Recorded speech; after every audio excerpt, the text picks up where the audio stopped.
L'importance en élevage n'est pas de se lancer, mais avoir au moins des informations qui vont te permettre de réussir ton projet, surtout lorsque tu te lances pour une première fois. Il y a des personnes qui, lorsqu'elles veulent se lancer, commencent avec des poulets, 50 ou encore 100, voire même 200 poulets.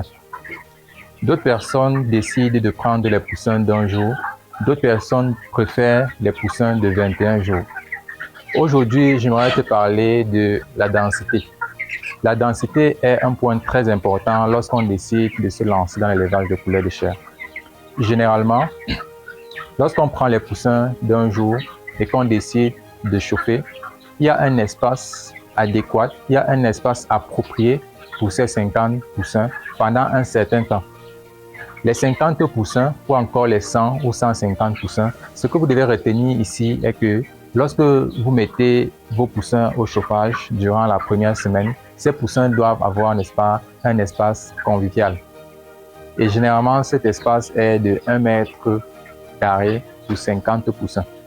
Il y a d'autres qui décident de mettre 40 poussins au mètre carré. Mais ce que je vous demande, ce que je fais d'habitude est 50 poussins au mètre carré. Donc, il est très important de le savoir parce que c'est un facteur très important. Il y a des personnes qui, lorsqu'elles veulent se lancer, ne le savent pas. Si toi, tu t'es déjà lancé dans ce projet, si toi, tu veux te lancer dans ce projet, il faudrait donc qu'aujourd'hui, tu puisses savoir que 1 mètre carré, c'est pour 50, parfois 40, donc disons 40 à 50 poussins au mètre carré. Lorsque ces poussins quittent de la première semaine pour la deuxième semaine, il faudrait savoir qu'il faut augmenter cet espace au fur et à mesure qu'ils vont grandir. Lorsqu'ils atteignent 35 jours à 40 voire 50 jours, cet espace, n'est-ce pas, va également augmenter. Ça veut dire quoi? Si vous décidez par exemple de lancer 50 poussins, vous devez prendre la quantité de vos poussins, n'est-ce pas, divisé par 8 ou alors par 6. Ça dépendra de vous, bien évidemment. Vous pouvez diviser 50 poussins par 6, vous pouvez diviser 50 poussins par 10. Ça veut dire que cet espace-là va permettre à ce que vous puissiez développer avec votre bande de façon continue. Salut à toi et bienvenue sur cette vidéo. Je suis Yohan Toko, agripreneur self-made man et je suis ravi de t'accueillir pour cette nouvelle vidéo. Si tu es nouveau sur ma chaîne et que c'est ta première fois de regarder cette vidéo, je t'exhorte vraiment à liker, à t'abonner, à me laisser un commentaire et même avant de me laisser un commentaire, appuie sur le bouton abonne-toi afin d'être notifié et de recevoir de façon continue mes différentes vidéos que je mettrai en ligne chaque fois. Aujourd'hui, n'est-ce pas, nous allons parler de la densité. C'est quoi la densité?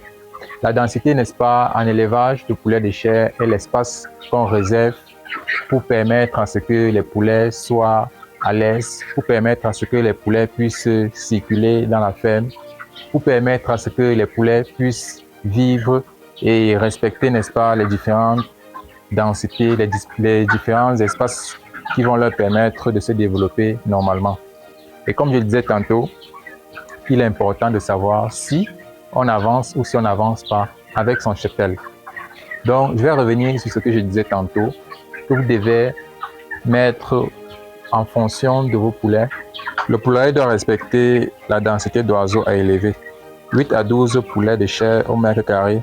Si vous voulez par exemple élever 50 poulets de chair, vous devez prévoir une surface de 6 à 5 mètres carrés environ, soit une superficie de 3 mètres x 2 ou encore 2,5 mètres x 2. Comment est-ce que ce calcul se fait? Pour le faire, n'est-ce pas, vous devez prendre la quantité de poussins divisé par 8 ou encore par 10 afin d'avoir ces différents espaces qui vont vous permettre de développer votre cheptel normalement. J'espère que cette vidéo t'a plu, j'espère que tu as aimé et je crois également que tu vas pouvoir partager cette vidéo à des personnes qui sont sensibles, à des personnes qui vont comprendre ce que je suis en train de dire. Comme je l'ai dit, je suis Yohan Toko, agripreneur self-made man et ça a été un plaisir pour moi de partager avec vous aujourd'hui.